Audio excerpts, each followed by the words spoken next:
नमस्कार अस्सलाम वालेकुम।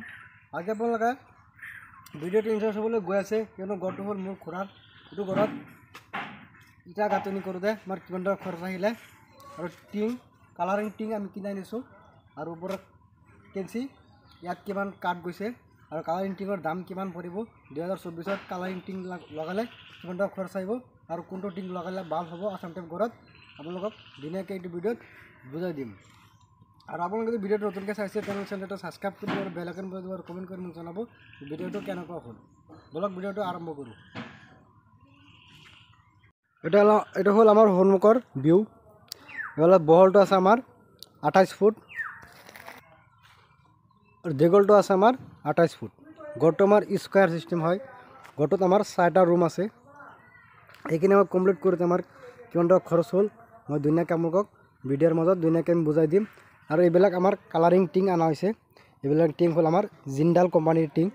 ये टिंगकेटात किमान टाका खरच आहिले 2024 कोनটো टिंग लगाले ভাল हबो मैं धुनीयाকৈ आपलोगक बुझाइ दिम। এতিয়া আমি ঘৰৰ रूम केटा केनेकुवा আছে आपलोगक धुनीयाকৈ देखाइ आছো। এতিয়া আমি সোমাম। এটা হল आमार फार्स्ट रूम। এটা আমি ড্রয়িং रूम বুলি ধৰিব পাৰো। এটা আমাৰ এটা খিড়কি লগোৱা আছে এফালে এটা খিড়কি লগোৱা আছে এফালে 4 পাট্টা এফালে আছে আমাৰ 3 পাট্টা ইয়াৰ উপৰত ভেন্টিলেশন আছে আমাৰ ডালায়ৰ আৰ একটু কাঠৰ আছে ভেন্টিলেশন ইয়াৰ দৰজাটো দুটাৰ পৰা আমাৰ ভেন্টিলেশন ধুনীয়াকৈ ৰুমটো আমাৰ 4টা ৰুমৰ ঘর। এফালে একটা বেডরুম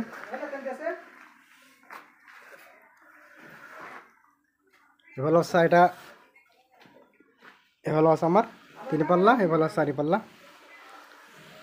ওটা সাদা দেওয়া আছে বড় কেসে এটা শাক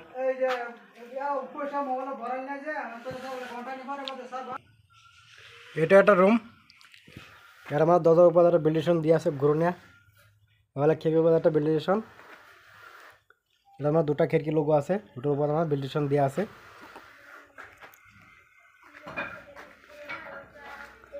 মাজার পার্টিশন গেট আমার 3 ইঞ্চি দেওয়া আছে।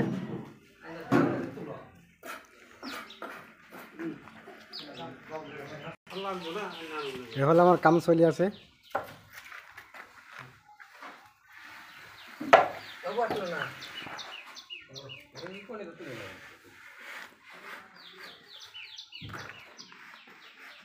ইয়াত আমার দুটা সাজা বনোৱা আছে। সাজাটো কিমান ধুনীয়াকৈ বনাইছে চাক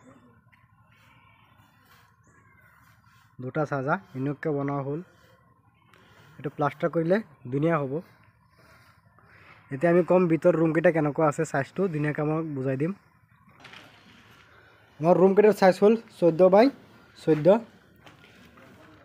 এটো আমাৰ ৰুমৰ সাইজ 14 বাই 14 গোটেইকেইটা রুম আমার একে সিস্টেম 14 বাই 14 রুম 4টা রুম আছে আমার গোটেইকেইটা আমার রুম কেটা 14 বাই 14। এজন বন্ধুৱে মোক কমেন্ট কৰি কৈছে যে ওপৰত যে কেচি আৰু কেচি যে পালিংবিলাক দিব লাগে এইবিলাক জোনটো কেনেকৈ দিব লাগে এটা আমি ওপৰত গৈ আপোনালোকক ধুনীয়াকৈ দেখাই দিম যে জোনটো কেনেকৈ দিব লাগিব পালিংবিলাক ওপৰৰ পালিংবিলাক কেনেকৈ জোন দিব লাগে মই এই ভিডিঅ'ত ধুনীয়াকৈ আপোনালোকক বুজাই দিম। এটা আমি ওপৰৰ উঠিছো ওপৰত কেচিবিলাক কেনেকৈ জোন দিব লাগে আৰু পালিংবিলাক কেনেকৈ জোন দিব লাগে আমি ধুনীয়াকৈ বুজাই দিম। এটা হল আমার কেসি কেঁচুটোক চাক এটা আমার জইন দিয়া আছে আপোনালোকে চাৰিওপিনে গজাল মাৰি এনেকৈ দিব।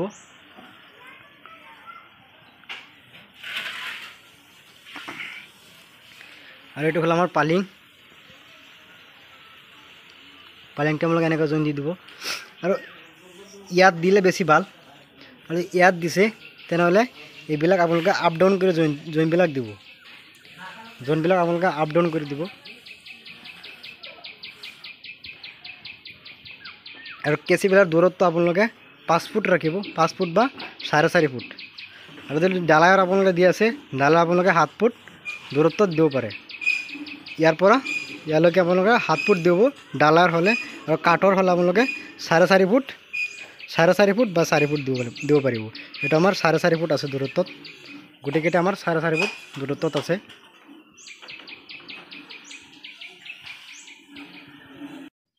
কালাৰিং টিং কিমান টকাত কিনিব পাৰিব আৰু কোনটো টিং লগালে ভাল হ'ব, কোনটো কোম্পানীৰ টিং লগালে ভাল হ'ব, টাটা, জিন্দাল আৰু বহুত কিবা ব্ৰেণ্ডৰ টিং আছে, আমি কৈ দিম।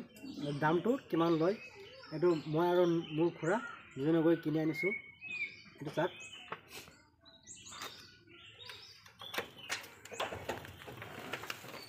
ইয়াত লিখা আছে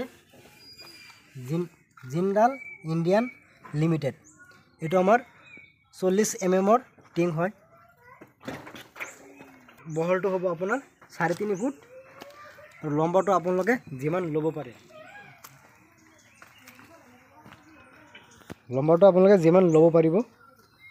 আৰু এটা আমাৰ 1 ফুটৰ দাম হ'ল, ইয়াৰ পৰা 1 ফুটৰ দাম হ'ল 140 টকা বা 45 টকাত আপোনালোকে পাই যাব। আৰু এইবিলাক দাম আপোনালোকৰ আপ ডাউন হৈ থাকে, ৰডৰ দাম সদায় আপ ডাউন হৈ থাকে। আজি যদি 40 টকা হয়, কালি চাব 45 টকা হৈ গৈছে, নহ'লে আমাৰ 5 টকা বা কমি গৈছে। আপোনালোকে জিন্দাল লগাব, নহ'লে আছাম টাইপ ঘৰত আপোনালোকে টাটা টিং আছে, টাটা টিং লগাই দিব। এইটো কালাৰিং টিঙত টাটা টিঙৰ কোম্পানীত এনেকুৱা টিং বনাইছে। আৰু তাজ আছে, তাজ আছাম টাইপ ঘৰৰ কাৰণে এইবিলাক টিং বহুত ধুনীয়া হয়।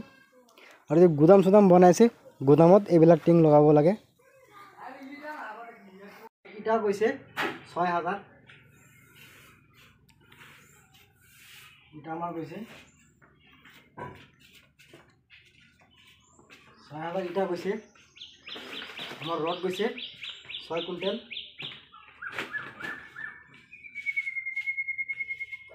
6 কুইণ্টেল আমাৰ ৰড গৈছে। বালি গৈছে আপোনাৰ 16 cm,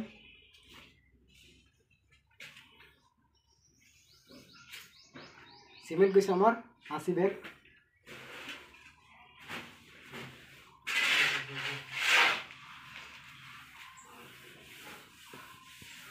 ইটা, রড, বালি, সিমেন্ট আর আমার যেগুলো খেতি দরজার কাঠ গৈছে আপনার আমার আর 40,000 টাকা।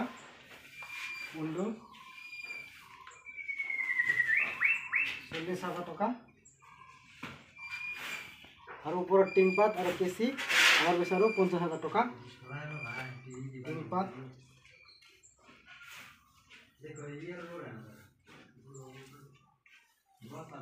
50,000 টাকা। এটা আমি গোটেইখিনি টোটেল কৰিম, টোটেল কৰি আমি এইটো ঘৰত 4টা ৰুমত কিমান টকা খৰচ হ'ল আমি আপোনালোকক ধুনীয়াকৈ বুজাই দিম।